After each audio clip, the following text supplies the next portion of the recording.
வணக்கம் நண்பர்களே. மதுரை மாநகரத்தோட போக்குவரத்து நெரிசலை குறைக்கிறதுக்காக ஸ்மார்ட் சிட்டி திட்டத்தின் கீழே வைகை ஆற்றங்கரை ஓரமாக 2 பக்கமும் சாலைகள் அமைச்சிருக்காங்க. இந்த சாலைகள்னால ஓரளவுக்கு டிராஃபிக் குறைஞ்சிருக்குன்னு சொல்லலாம். ஆனால் இன்னும் சில இடங்களில் இந்த சாலையோட லிங்க் மிஸ் ஆகுது. குறிப்பாக தத்தநேரி பகுதியில் அமைக்கப்பட்டுள்ள வைகை ஆற்றங்கரை ஓர சாலைகளில் பெரும்பாலும் வாகனங்கள் பயன்படுத்த முடியாத நிலைமை இருக்குது. இதற்கு காரணம் ரயில் பாதையை கடந்து செல்லும்படியாக செல்லூர் மேம்பாலத்தோட சரியாக இணைக்கப்படாமல் இருப்பது தான். இந்த செல்லூர் மேம்பாலத்தையும் வைகை வடகரை சாலையும் இணைக்கும் விதமாக ஒரு இணைப்பு பாலம் அமைக்கும் பணிகள் கடந்த வருஷம் ஆரம்பிச்சிருந்தாங்க.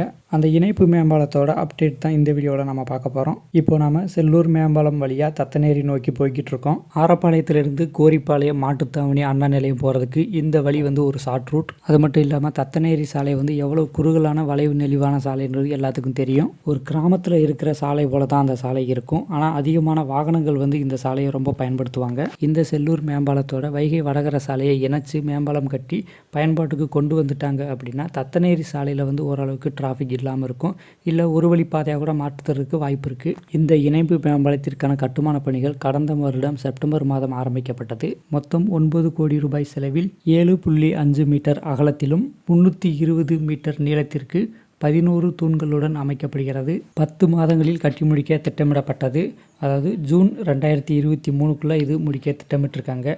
ஸோ அதற்கான பணிகள் ரொம்ப வேகமாகவே நடந்துக்கிட்டு இருக்கு.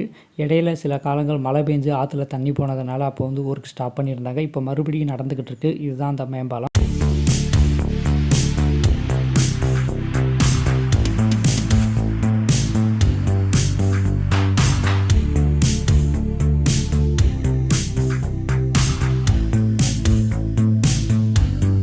தூண்கள் அமைக்கும் பணிகள் முடிஞ்சிருச்சு. தூண்களுக்கு மேலே இணைப்பு பணிகள் தான் இப்போ நடந்துக்கிட்டு இருக்கு. இன்னும் 2 மாதத்திற்குள் இதற்கான பணிகள் முடிவடையுமா என்பது கேள்விக்குறியான விஷயம்.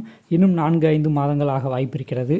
இன்னும் இந்த வைகை கரை சாலை அமைக்கும் பணிகள் முழுமை பெறவில்லை.